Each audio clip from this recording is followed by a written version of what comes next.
Hello friends, कैसे हैं आप सभी। मैं आशीष सर आप सभी का स्वागत करता हूं आपके अपने यूट्यूब चैनल प्रतिष्ठा एकेडमी पर।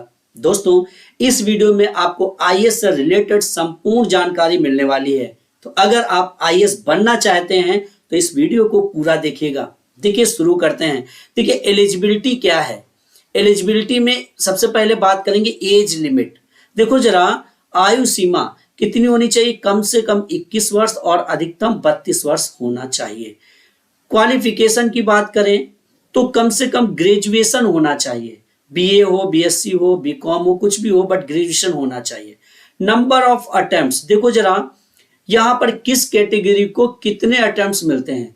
तो देखिए, general 6 times, OBC 9 times, PWD 9 times and SC ST unlimited. अब आप कहेंगे सर ये क्या है। देखो, ये अटेम्प्ट्स होते हैं। अगर आपने फॉर्म फिल किया और आप जनरल हैं तो आप 6 बार एग्जाम दे सकते हैं। ओबीसी है 9 बार एग्जाम दे सकते हैं। पीडब्ल्यूडी है 9 बार एग्जाम दे सकते हैं। अगर एससी कैटेगरी या एसटी कैटेगरी में आते हैं तो आप अनलिमिटेड एग्जाम दे सकते हैं। अब बात आती है, भाई क्या सर अटेम्प्ट्स केवल फॉर्म फिलअप करने पर ही काउंट हो जाता है।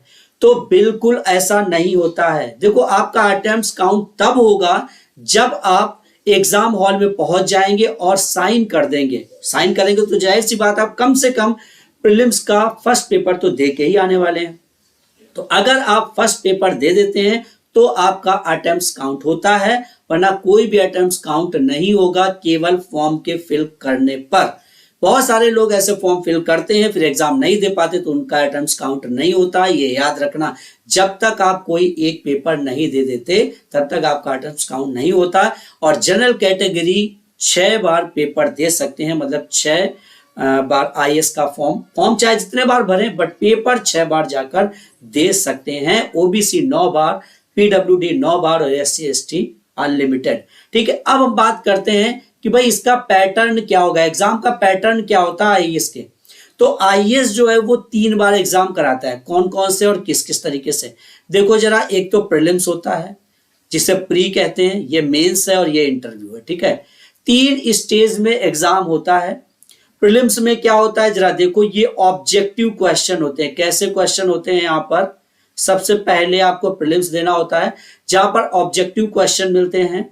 हिंदी और इंग्लिश दोनों में क्वेश्चन होते हैं, हिंदी एंड इंग्लिश। बिल्कुल भी परेशान होने की जरूरत नहीं है आपको। हाँ, माइनस मार्किंग होती है 1/3 की, माइनस मार्किंग होती है 1/3 की, ये जरूर याद रखिएगा। मेंस एग्जाम जो होता है वो रिटन होता है। ठीक है, और इंटरव्यू तो आपको पता ही है कैसे होता है। तो ये समझ गए आप लोग कि ऑब्जेक्टिव एग्जाम प्री में ऑब्जेक्टिव होता है, हिंदी और इंग्लिश होता है। 2 पेपर होते हैं प्रीलिम्स में। ठीक है, प्रीलिम्स में कितने पेपर होते हैं, 2 पेपर होते हैं। तो जरा देख लो, तो प्रीलिम्स में देखो 2 पेपर होते हैं, एक पेपर फर्स्ट होता है और एक पेपर सेकंड होता है। ठीक है, अब जरा देखो, पेपर जो फर्स्ट होता है ना, इसमें 100 क्वेश्चन होते हैं, 100 क्वेश्चन होते हैं और 2 घंटे का आपको टाइम मिलता है। 2 घंटे का टाइम मिलता है और 200 मार्क्स का पेपर होता है। समझना इस चीज को बहुत ध्यान से। और जो सेकंड पेपर होता है इसमें 80 क्वेश्चन होते हैं, 80 क्वेश्चन होते हैं, 2 घंटे का टाइम मिलता है। मार्किंग भी आपको यहां पर कितनी है, 200 मार्क्स ही होते हैं टोटल। अब यहां पर एक चीज होती है, देखो जरा, 33% आपको यहां लाना ही होता है। ये जो पेपर है ना, ये सेकंड पेपर जो है ये क्वालिफाइंग होता है, केवल इसमें 33% लाना है बस।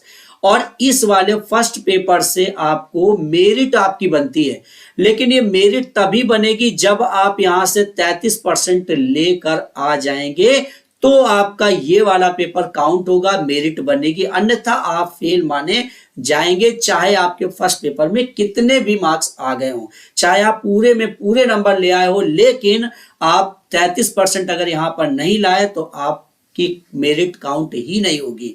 ठीक है, समझ गए।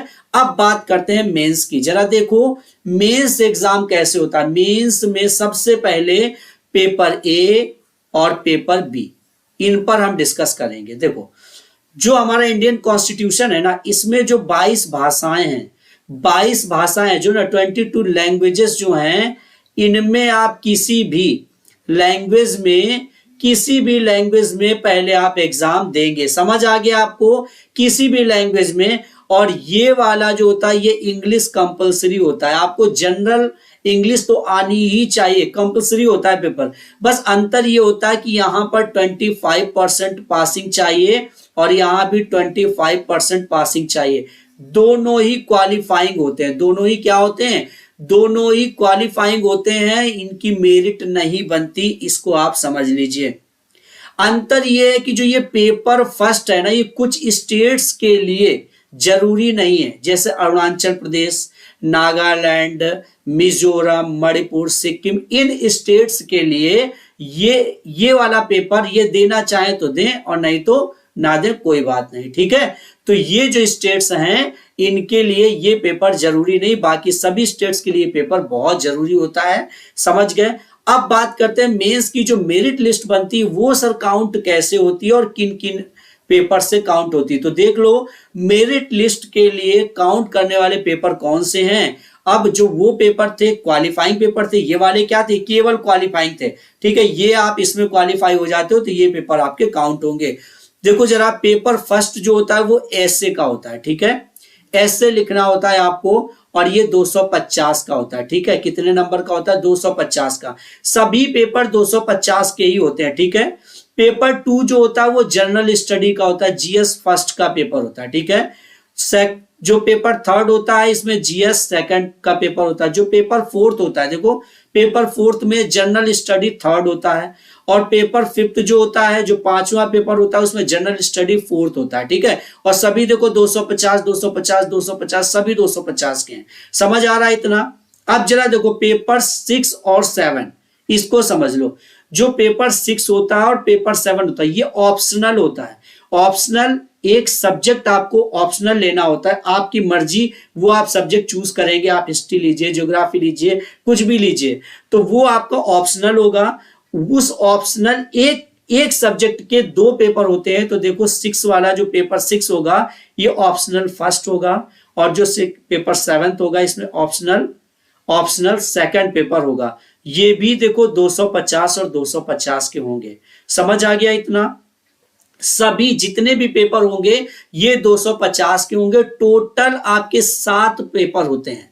कितने पेपर होते हैं? 7 पेपर होते हैं। पहला ऐसे का, फिर इसके बाद 4 सोशल स्टडी के होते हैं, ठीक है, फिर 2 ऑप्शनल होते हैं। एक ऑप्शनल सब्जेक्ट जो होता है उसके 2 पेपर होते हैं। तो सभी, अब यहां से बात करें टोटल रिटन मार्क्स कितने, देखो जरा 1750। आप इन सबको काउंट करेंगे ना, इन सबको आप अगर काउंट करेंगे तो 1750 आ रहा है, ठीक, समझ गए। अब इंटरव्यू देखो जरा, इंटरव्यू कितने का होता है? जो इंटरव्यू होता है ये 275 मार्क्स का होता है। समझना बेटा, 275 नंबर का इंटरव्यू होता है। अब इंटरव्यू में आप कितने नंबर ला रहे हो, आप मेंस में कितने नंबर ला रहे हो, जो ये सारे एग्जाम जो हुए ना, ये इनमें कितने नंबर ला रहे हो इससे मतलब नहीं है, ठीक है। आपका टोटल यहां पर देखा जाता है, जो ग्रांड टोटल है ना, ये देखो ये ग्रैंड टोटल जो है ये 2025 का होता है, 2025 का होता है बेटा। और इसमें अगर आप 45% या 40 से 45% के बीच में भी अगर आप ले आते हो ना, सिर्फ इतना ही, 60-70% नहीं बोल रहा मैं, 40 से 45% के बीच भी अगर आपके मार्क्स आ जाते ना तो आप टॉप कर जाते हो, आप टॉपर्स की लिस्ट में आ जाते हो। तो ये है आईएएस से रिलेटेड संपूर्ण जानकारी। अब नेक्स्ट जो हमारी वीडियो होगी उसमें बताएंगे कि किस पेपर में क्या क्या टॉपिक होते हैं और किस किस तरीके से आप तैयारी करें। तो इस वीडियो को शेयर जरूर कर दीजिए अपने दोस्तों में, और लाइक करना ना भूलें, इस वीडियो को लाइक जरूर कीजिएगा।